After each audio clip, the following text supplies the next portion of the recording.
There's always a restlessness in the heart. You're always kind of, trying to run after pleasure, after happiness, but there's always something troubling you, something irking you all the time. Something or the other. It could be a relationship, it could be some health issue, it could be some financial issue, it could be anything. Why is there always a restlessness in the heart? Actually, this is a way of the ego to keep you trapped so that you don't rise above. The ego wants to sustain itself. So in order to keep you stuck in it, it always gives you some or the other issue. And it's up to you whether you want to remain in the trash or you want to rise above it. Because the solutions are always there. Trust me. Welcome back to my channel, friends. Believe and achieve. And I'm so happy to be, in association with you, my YouTube family.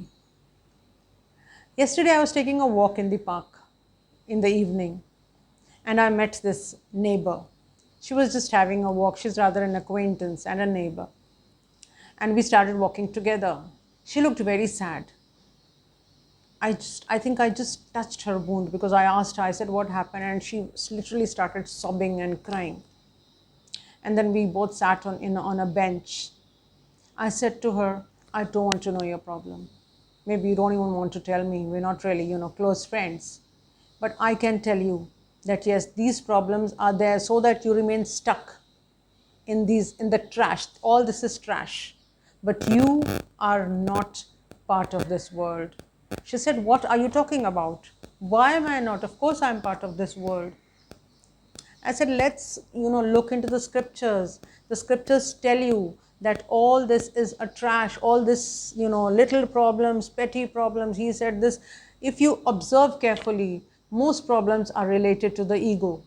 Even if it's money problems, you want more money, or it's, most problems are related to the ego. Most relationship problems are related to the ego. And the ego, once you realize that the ego is false, the problems will just, disappear. You start thinking differently. And you have a choice. This is what I told my neighbor. I said, you have a choice. Either you become a warrior or you become you remain in a victim.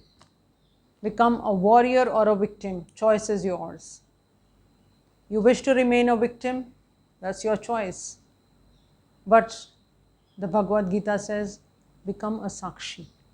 Let the world flow as though it's a river, and you sit by the side, observe everything that is going on and rise above it. You too can do it. You can become a warrior. Stay connected. Do subscribe because we're going to talk a lot about how to uplift your life. Bye.